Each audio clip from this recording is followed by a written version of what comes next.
Good morning, good afternoon, good evening.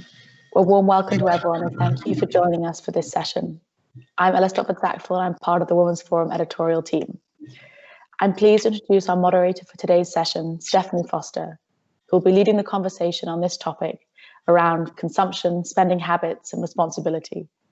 To follow and engage with the session on social media, please use the hashtags #Women4Inclusion, #WFGM20.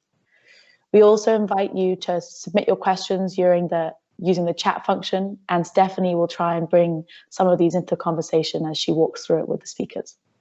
So without further ado, I'm going to hand you over to Stephenie to handle the rest of the session. Thanks, Stephenie. You're welcome, and very happy to be here with all of you today to really kick off this, I think, really timely topic.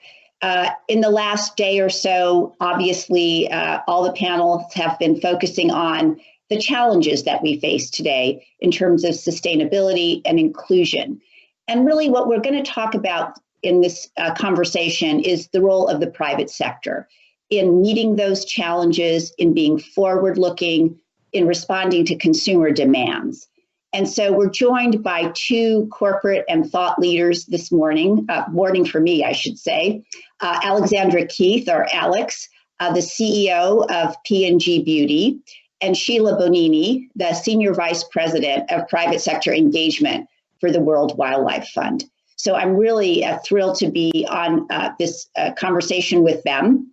And I'm going to start the conversation with a general question to each of you. And maybe Alex, you can go first, and then Sheila.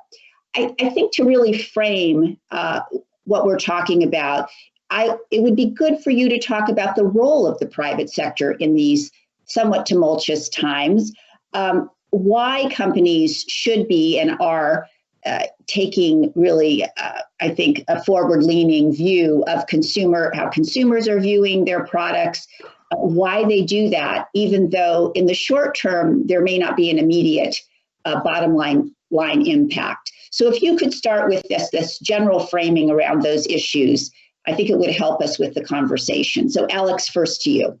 Great, thanks, Stephenie. Thanks for having me here today.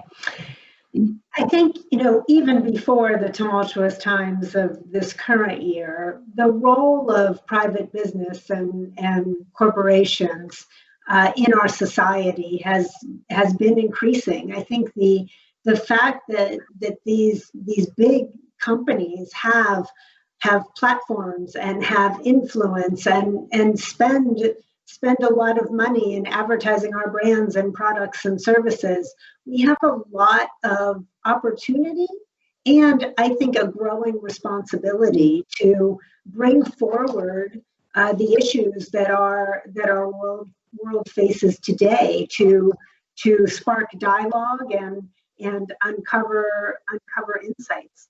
I think that responsibility is really about making the world a better place, not just through the products that we make and the brands that we have, but really ultimately thinking about how we can be a force for good in the greater world and moving the world along. Why do I think this was happening even before the pandemic? I think certainly consumers were demanding more, and certainly the younger generations of consumers around the world were expecting and demanding more from the companies that they would give their money to and align their personal values with. They don't want to compromise. They want products that work, and they want them from brands and companies that they trust. But what's really interesting, I think, just to back all of this up, is the Edelman Trust Barometer that measures trust amongst people for governments and NGOs and business and all of those things. Over the last several years, the trust in business has been going up every year. And in 2020, where they did the read twice because of the extremely unprecedented circumstances we're living in, businesses are now at about a 62% trust level, which is equal to NGOs and right behind governments.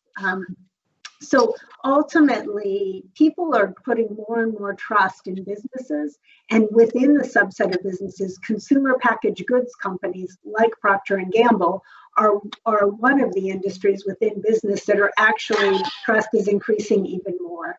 So I think there's a consumer demand for this, and there's a consumer expectation for it, and that's why we are doing it.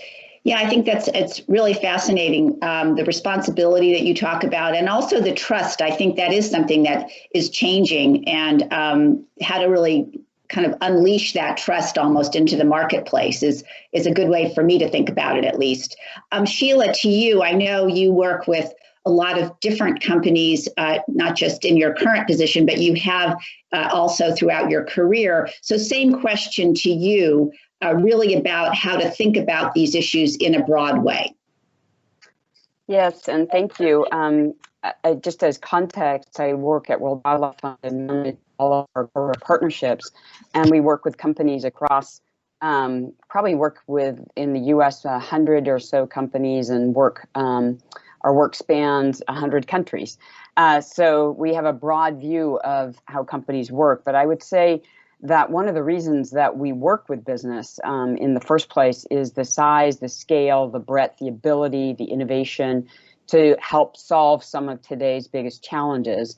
And I do agree completely with Alex that, as you said, I've been in this space. I worked as a consultant for many years in the sustainability space. And then prior to being at WWF, I was the CEO of something called the Sustainability Consortium, which is a consortium of companies working towards in the consumer goods space and looking at improving the sustainability of consumer goods. So most of my career, I have worked in this space of working with companies on trying to drive sustainability. But I think why, my personal passion, but if you want to solve today's problems, you can't do that without business. And I think, so I do think business has to play a big role. And I think consumers see that today.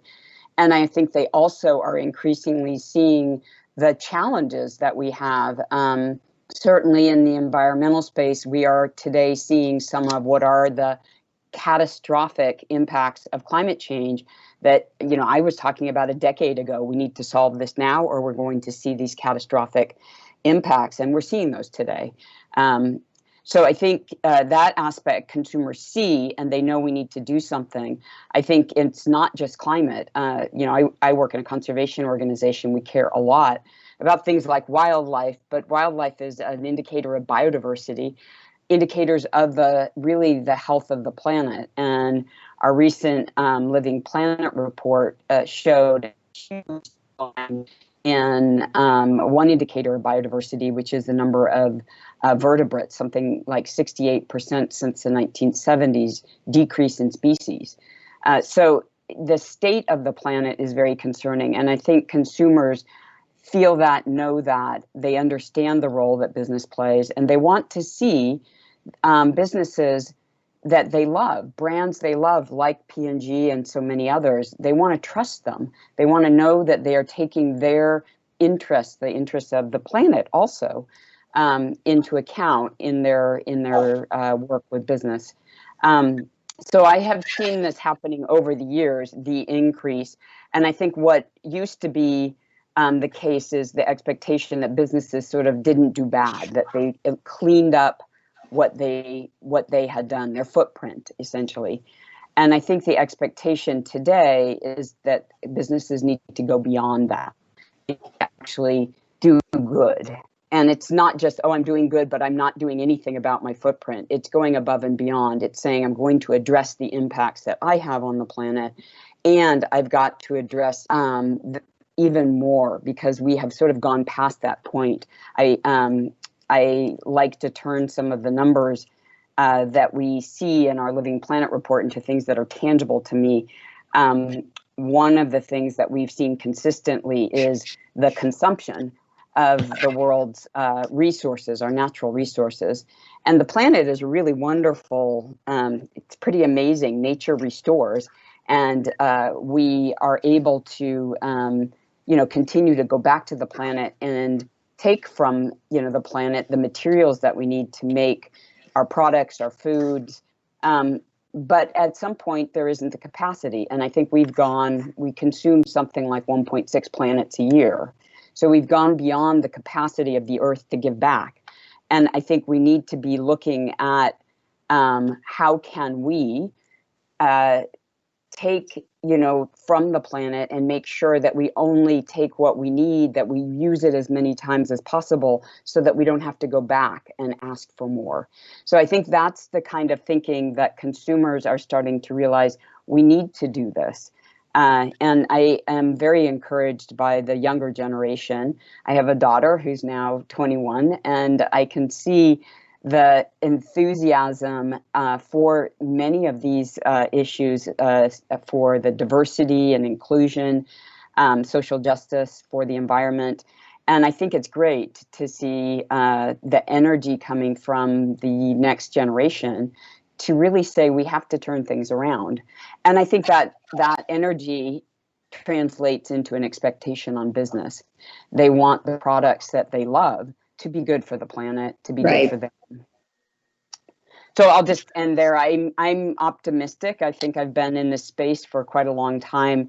I have wished that we could get moving faster, and I'm beginning to see some real progress now. But it's late in the game. We have to make up now for the fact that we haven't moved before. Right. And we not only need to stop further catastrophes like we have with climate or the pandemic, which also is an indicator of that we've used too many of the world's resources. I think it is zoonotic diseases are linked to degradation of nature, and then issues like climate change make them spread even faster. Not this particular one. This they believe does come though from the increased degradation of the people and wildlife that these kinds of diseases can jump over. So I think it's a good wake-up call for us that we need to change some of the ways that we interact with the planet. Great.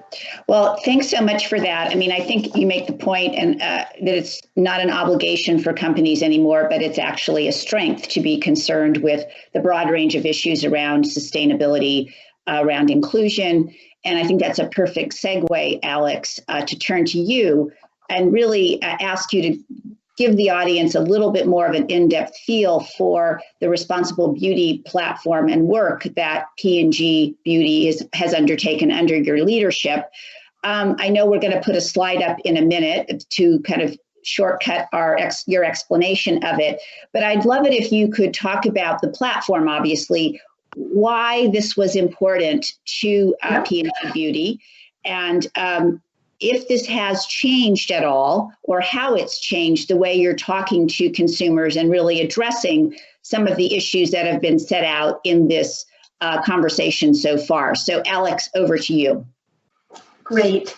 So Laura, maybe you could put up the slide. I think Sheila said it very well. Consumers are demanding more, particularly younger consumers. And they want to know that the products that they use are not taking more from the earth.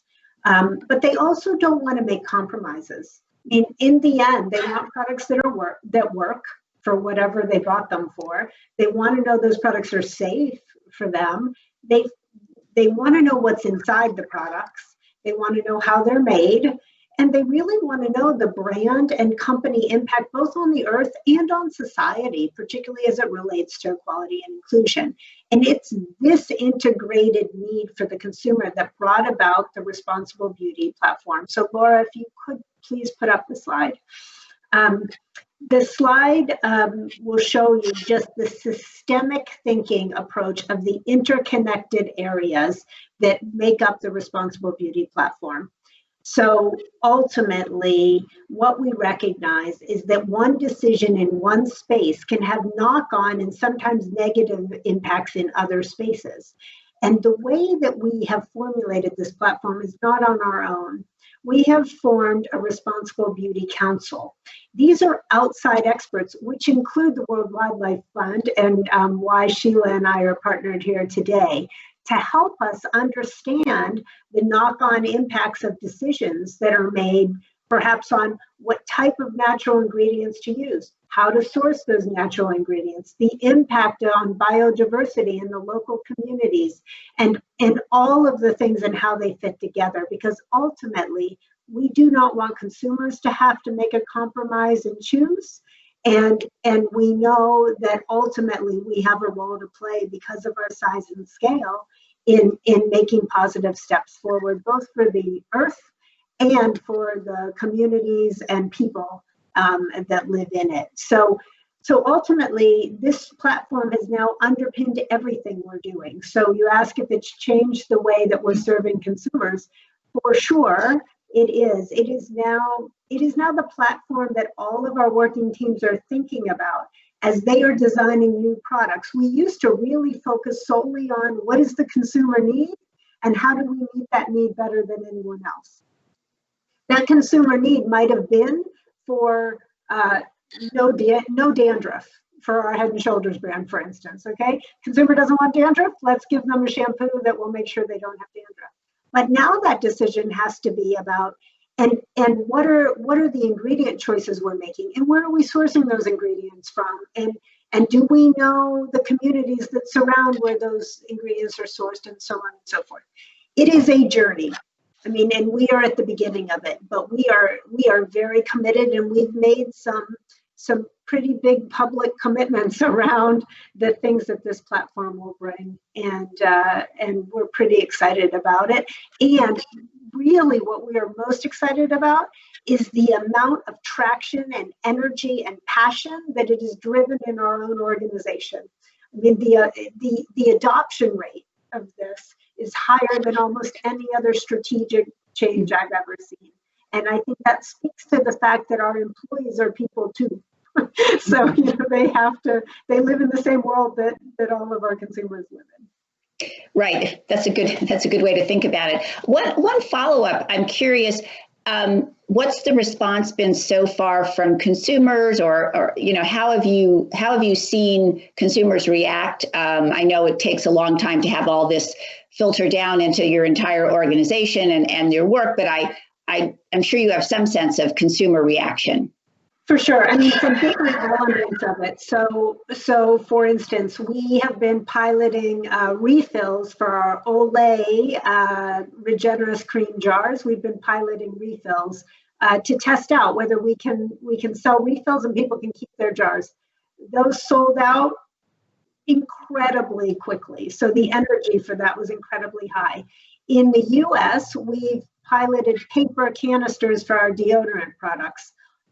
On brands like Native and Secret and Old Spice. And we're seeing those products become a relatively big part of our lineup very quickly.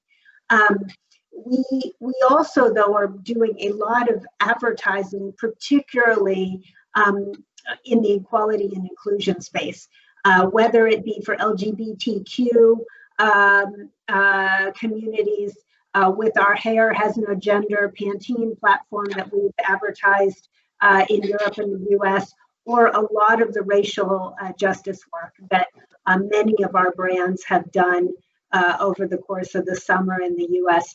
The consumer reaction to those on social media and in comments and so on and so forth has just been tremendous. So while I can't say what's the consumer reaction to the overall platform, I can say that many elements of this platform are showing really fast traction and awareness build. And that's a sign of how engaged consumers are and whether they're telling each other about them. And that's a great sign of interest and success. Right. I'm being told we only have about 5 more minutes. So I'm going to ask a question to each of you. I'll start with you, Alex, and move to Sheila, because I think in addition to this important work, what you're doing in terms of the company and work generally on sustainability through the work you're doing, Sheila, we know there's so much gendered focus and impact of COVID. So I'm wondering if you could each talk for just a couple of minutes about what you're seeing in your own organizations, in terms of addressing some of the issues around employee drop-off, people having to juggle all these multiple responsibilities. So just from a different aspect of the business perspective, Alex, if you could talk about that for a couple of minutes, and then Sheila, and then we're going to move to the last question. Yeah, the beauty industry has a lot of women in it, and more so than many other industries. And so we're, I don't want to say we're more in touch, but we're certainly more concerned about the impact because of how many, the development of women in our workforce. And I think, look, we're not through this yet. So whether we have the success formula or not is to be seen. But I do think that the elements of it are on a very human and individual level. I mean, this pandemic is hitting all of us in one way, and each of us individually in our own ways, depending on the pressures and the way it's intersecting our lives and our families. So what we're really doing is first starting by listening and engaging on an individual level at the working team level with the women with all the people on our teams, but particularly the women on our teams, to make sure we understand the context of their life that the pandemic has brought. And whether they have school-age children or whatever it is, aging parents, I mean, how has that changed the context in which they need to do their work? And how can we adjust and flex how they get their work done in a way that allows them to also address their lives in the context of this pandemic? Our goal is for each person, all of our employees, but certainly our women and our diverse employees, because we know also that the pandemic has hit our diverse populations equally as hard. Making sure they know that they have support. They should ask for help before they assume there won't be help, that we value them and we want them to get through this pandemic, professionally, powerfully, and together. So I think it's about individual understanding and commitment, and that's really what we're doing. Great, Sheila, I'd love to hear the same response to the same question from you.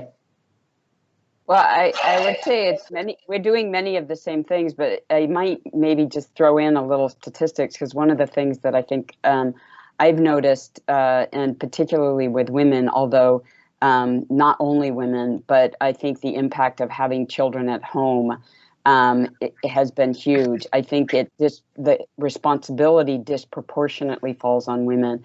And I think that was the case even before COVID, but obviously with schools shut down in many areas, it exacerbates that issue. I think I want to maybe cite some recent research from my alma mater, McKinsey & Company, the consulting firm, but they did a study looking at women in general and equality in corporate America. And I know they've been doing this study for a while. They were doing it back when I was one of the things they found is that due to COVID, women are 1.3 times more likely than men to have considered stepping out of the workplace or slowing down their careers, particularly mothers, senior women, and Black women, which I think is concerning. It's telling you that they're carrying a bigger burden with what's happening with COVID. In the worst case scenarios, women who leave the workforce say they're considering corporate America could lose 2 million women. And I think this is really important. I know where I worked for many years, for most of my career, I was at McKinsey & Company. It was an issue that they struggled with, which was that they could bring a certain number of women in the door, but they couldn't keep them. And part of it was the lifestyle. Part of it is some of these other challenges that make it harder. I love, after I studied applied mathematics, I went to business school, and I worked in investment banking and then consulting, all very male-dominated areas. And what I love right now, working in the conservation space, and particularly an organization like World Wildlife Fund, that really makes an effort in the areas of diversity. But in particular, I think a good half of the people are women. And that's, the first place I've worked space I've worked in that has not been male dominated. So it's really a pleasure. I also think that we spend a lot of time worrying, like Alex was talking about our individual employees. I've certainly, with my team, given them a lot of flexibility, tried to, as much as possible, say, let's prioritize, make sure that the critical things get done. Other things we can, think about time frames. We've tried to give people more opportunities to be flexible in when they do their work. If they've got kids at home, they can do the work in the evening. Some of these things where we're able to. And I think we've also given people the opportunity to take leave if they need to. But it is, I see it as a difficult time. What I'm encouraged about is I do see that some of the parents are sharing the responsibilities, and it's not always just the women. So some of the men are having to take the time because they're like, I have kid duty. So it's good, but I do think that it's important for us, particularly in this time of COVID. I think what it does is it accentuates some of the existing situations.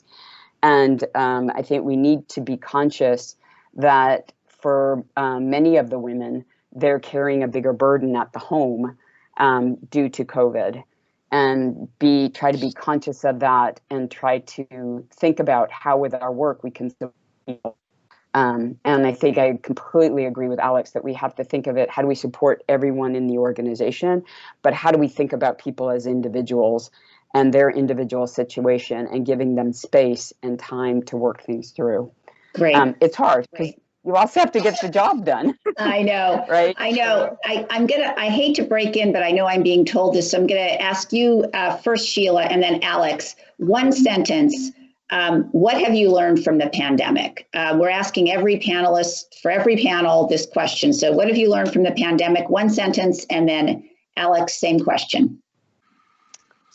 Yeah, I think that what I just said about the pandemic exacerbating issues that are already there, I think probably the thing I personally have learned the most is flexibility. And I think it's something, and maybe if I turn it into the word resilience and the need for resilience, I think the pandemic is, as one of my colleagues likes to say, it's a dress rehearsal for climate change. So the fact that we're seeing such a stress on society, such stress on business, what we've seen with supply chains and things like that, we're going to need resilience. That was a very long run-on sentence. Apologies. But I can make mine really short because I wrote down the word resilience. In the end, that's what I think we're all learning from this pandemic is the resilience to deal with a tremendous amount of stuff that's being thrown at us personally and professionally every single day. Well, I want to thank both of you. I mean, this conversation could obviously go on for a really long time. And I think, though, one of the most compelling things is this sense of understanding that the private sector and the public sector obviously have to work together to address the world's problems and challenges and opportunities. And it's very inspiring to hear about what companies are doing that's in their own best interest, obviously, but also responding to those challenges, those opportunities, and their consumers. So with that, I want to thank both Alex Keefe and Sheila Bonini very much for this conversation. And on behalf of myself and the audience members, thank you so much. Thank you, Stephenie. Thank you, Stephenie. Thank you, Alex and Sheila. It was a wonderful conversation, and I'm sure there are many other opportunities for us to hear more from you both in the future on these topics. So I would like to thank the audience for joining, but also to point everyone to come and join the New York Times debate that is starting soon. We're debating the motion, Will Technology Save the World? So a provocative one at that, and we hope to see as many of you there as possible. Thank you again, Stephenie, Sheila and Alex. Have a lovely rest of your day.